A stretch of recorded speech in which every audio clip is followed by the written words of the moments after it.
Howdy everyone, it's me once again, the one and only Killer Rodan. And today going to be talking about a genre I haven't spoken about in a good while, which is a damn shame because I like this kind of stuff. So I guess before I get into anything else, yes, of course, I haven't made one of these kind of videos anyway when it comes to looking into the film industry, I guess. So yeah, it's like a double whammy for this. Two things I haven't spoken about in a while. So okay, yes, obviously getting into the film industry, that alone is like crazy process in doing so. And once you actually get into the film industry, that in itself doesn't necessarily mean that your vision, your movie will get made. I'm not saying it won't, but there may be a chance that it wouldn't. It can be made, but something could get in the way. Even if something gets announced, that doesn't necessarily mean that it won't something won't happen and somebody will just pull the plug, which happens, but has happened before. There were certain films, even modern films, that were announced, but for one reason or another gets the plug. So yeah, it's a whole hassle, and that's an understatement, by the way, because the whole film industry, it requires many factors. Of course, you have to get a script writer, you have to get a film director, obviously, a budget. Even though usually the stuff I would talk about is really low budget stuff, which honestly I prefer, if I'm gonna be upfront with you. But anyway, of course you're gonna have the studios interfering quite often. I mean, it doesn't always happen. It does happen quite here and there. Happens enough is what I'm saying. Quite often enough. Not always, but still. And it has happened before. The studios may intervene with your vision for whatever reason, I guess, just so you have more of a mainstream appeal. And but anyway, point being is that there's a number of factors that can get in the way that will prevent your story from being made. I'm not saying it won't be; it's just impossible. And sometimes the sad reality is that, unfortunately, there are moments where it won't. So yes, as you can tell yourself, this is gonna be one of those videos where I talk about some unmade movie. I like making these types of videos, of course. And for specifically, it's gonna be part of a franchise, I guess. And so for this film, I'll be focusing on a kaiju movie. I haven't spoken about this in a while, and it, this one right here, folks. I figure I'll just speak about this for a good moment. Obviously, I'll give you more of an idea of what I'm referring to. Is that this is a part of the Heisei series of Godzilla films, which is my personal favorite era of Godzilla franchise, as it completely and utterly ignores all the previous Godzilla films from the Showa era, except for the original Godzilla film, as they will want to go for more of a serious tone and whatnot, which I highly prefer actually. I don't mind that. So I guess you can say this would definitely have more of a budget. Even though it's still classified as a B movie, but that's fine by me. I like low budget stuff anyway. But it would have had more of a budget compared to previous entries anyway. So anyway, this would have been released in the early 1990s.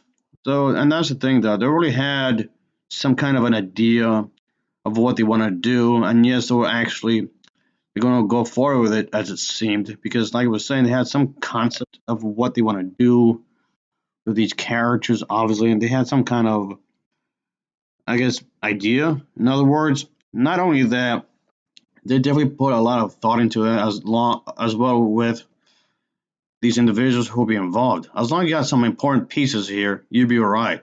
So there's that. And let's just talk about the story real brief of what they were trying to aim for.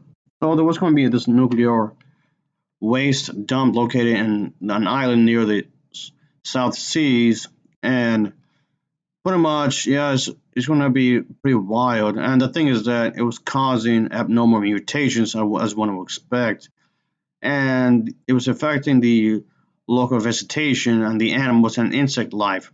Yeah, there was this company responsible for this kind of a thing, and yeah, turning the once great plant life into this waste this burden wasteland, so to speak.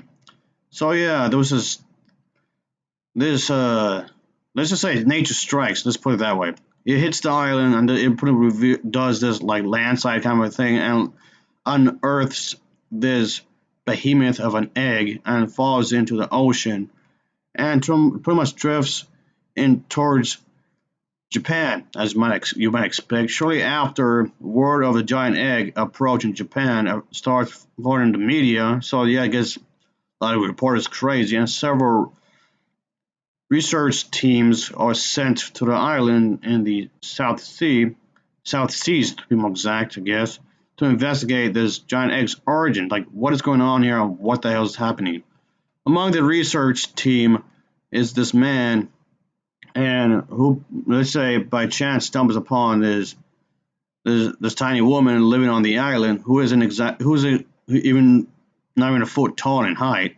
So she's really small. A small woman introduces herself and explains that the giant egg belongs to Mothra. Furthermore, she states that this country, Japan, will be in great danger if the egg were to hatch near the mainland. So, yes, of course, this individual does believe her story and agrees to help spread the word to avoid such disaster. So, the thing is, that would have really convinced people, really. So, that's kind of a bit trick there. So, meanwhile, in Japan, before this character does have time to warn the authorities, the egg hatches, of course. So there's this lava or Mothra that engages from this small, okay, small for her, I guess.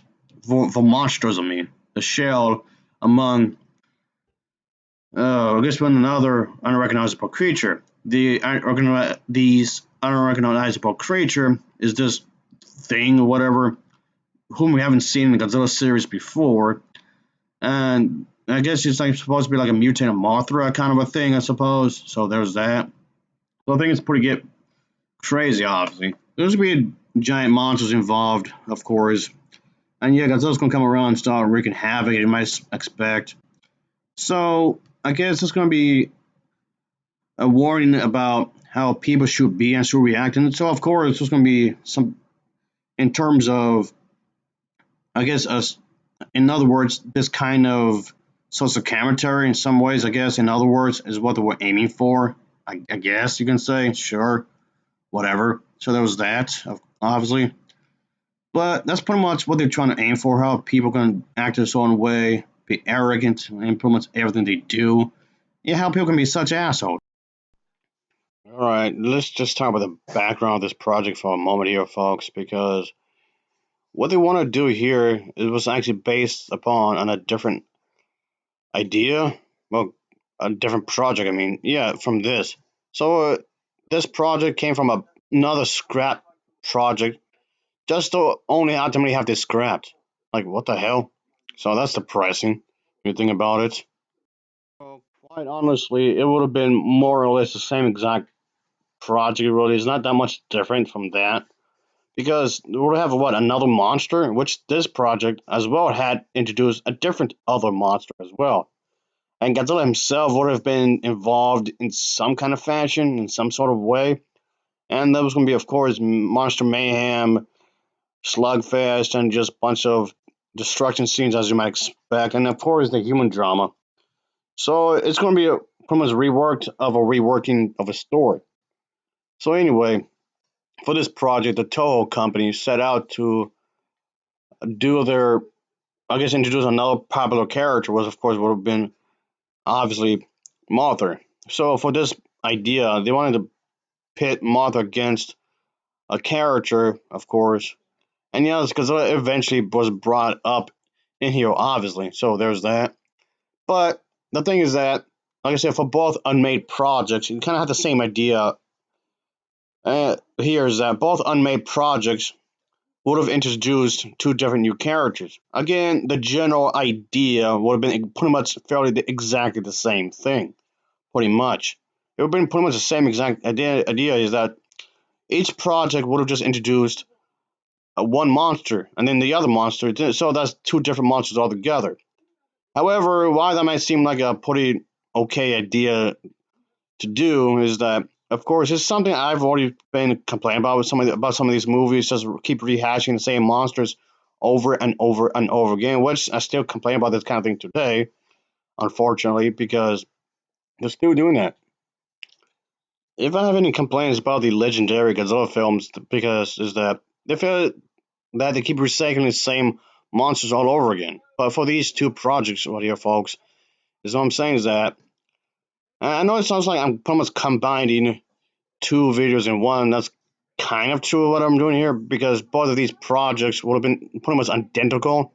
It's just that each one will just introduced a new monster, and like I said, it pretty much would have had the same general story how humanity keeps doing their ignorance and their with companies keep being wasteful, and then Mothra comes into a homeland. Well, the Japanese built homeland to be more exact. And then people need to learn a lesson because of the fact they keep being arrogant and whatnot. And Godzilla comes around and starts wrecking up the place. And Godzilla keeps destroying stuff. So Mothra would have, of course, have to stop him. And then there would have been a third party monster that's coming to the place, and then yada yada yada. And then humans have to learn a lesson because they keep fucking up, of course, on repeat. Same kind of thing. So both of these projects would have been fairly identical. Of course, there's some tweaks here and there, obviously. But this was, of course, eventually scrapped because, well, introducing a new monster to the franchise proved to be, well, not very good. It proved to be a bad idea because not a lot of people were supporting this. It has something to do with the fact that Godzilla's Biollante, which, yes, of course, is one of the most overlooked entries of the franchise, was pretty much a box office bomb. They just brought back the Godzilla series, and the series was already tanking. So they had to do something to save this new franchise they were creating with the character Godzilla.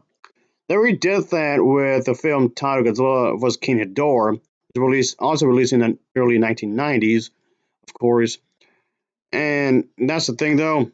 That film did pretty well, of course.